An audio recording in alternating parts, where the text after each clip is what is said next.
తొందరగా ముగించి మగ్రిబ్ నమాజ్ చేసుకోవాలి ముందుగా. మరి ఇఫ్తారీ టైంలో ఈరోజు మనం ఏమేం ప్రోగ్రామ్ చేస్తున్నామో ఒకసారి ఆలోచించండి. ఇది కేవలం అల్లాని ఆరాధించేటటువంటి ప్రతి విషయం కూడా అల్లాని ఆరాధించి అల్లాని మెప్పించే విషయం ఇది.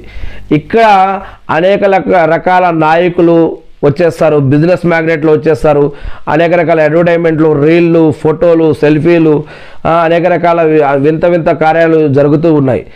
అల్లాని మెప్పిస్తున్నామా, ప్రాపంచిక జనాలను మెప్పిస్తున్నామా? మరి అల్లా సుబ్హానహు వ తఆలా ఒక విషయం చెప్పారు, ఎవరైతే తమ యొక్క జ్ఞానాన్ని, సంపాదనని, విజ్ఞానాన్ని, బలాన్ని దేనికోసం వాళ్ళు ఖర్చు పెట్టారో అది దానికోసమే అది వారికి లభిస్తుంది. ఇన్నమల ఆమాలు బిన్నియాత్, ఎవరు ఏ ఉద్దేశంతో ఏ ఆరాధన ఏ విషయం చేస్తారో వారికి ఆ రిజల్ట్ వారికి దొరుకుతుంది. మీరు ప్రపంచంలో ఏదైతే ఆశించి చేశారో అది మీకు ప్రపంచంలో దొరుకుతుంది. ఒకవేళ మీరు పరలోకాన్ని ఆశించి కనుక చేస్తే అది పరలోకంలో కూడా లభిస్తుంది. మరి కొంతమంది ఉంటారు, ఖురాన్లో వాక్యం, కొంతమంది ఉంటారు వల్ల మాకు ఇహలోకంలో ప్రసాదించు అని ప్రార్థిస్తారు. ఇంకా కొంతమంది ఉంటారు వల్ల మాకు ఇహలోకంలోనూ మరియు పరలోకంలో కూడా మాకు ప్రసాదించు అని ప్రార్థిస్తూ ఉంటారు. మరి అటువంటి వాళ్ళు సాఫర్యులు అని ఇలాంటి అనేక విషయాలు ఉన్నాయి.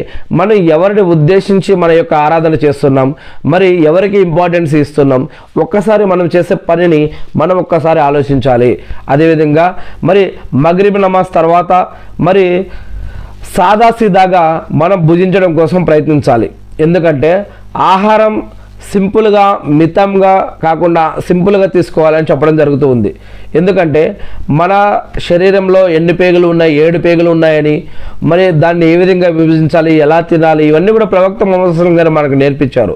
మరి ఈరోజు మనం బిర్యానీలని, ఫంక్షన్లు, పార్టీలు, అనేక ఫోటోలు, వీడియోలు, అనేక రకాల గొప్పలు, ప్రదర్శన పద్ధతి, ఇవన్నీ కూడా హరీస్ అని, అలీం అని, ఇవన్నీ కూడా ఇస్లాంలో ఎక్కడ ఉంది? ఇవన్నీ ఉపవాసం ఉంటే హరీస్ తినమని, అలీం తినమని మనకి ఎక్కడ ఏ హదీస్లో చెప్పబడింది, ఏ ఖురాన్లో చెప్పబడింది? మరి అనేక రకాల ఎనర్జీ డ్రింక్స్, ఇవన్నీ సరైన పద్ధతేనా? అసలు మనం ఈరోజు పాటిస్తున్న పద్ధతులు ఇవన్నీ కరెక్ట్గా మరి ఇస్లాం పద్ధతిలో ఉన్న విషయాలేనా? మరి ఇస్లాం కానీ, రంజాన్ కానీ, ఉపవాస నియమాలు కానీ ఇఫ్తార్ అయిపోగానే అయిపోలేదు. ఉపవాసం అనేది ఇఫ్తార్ అయిపోగానే ఉపవాసం నెల అయిపోలేదు, ఇఫ్తార్ అయిపోగానే రంజాన్ నెల అయిపోలేదు.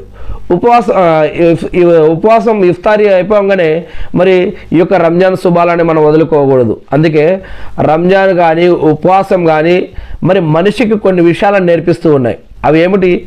రంజాను మనిషికి కొన్ని విషయాలు నేర్పిస్తున్నాయి, సమాజానికి కూడా.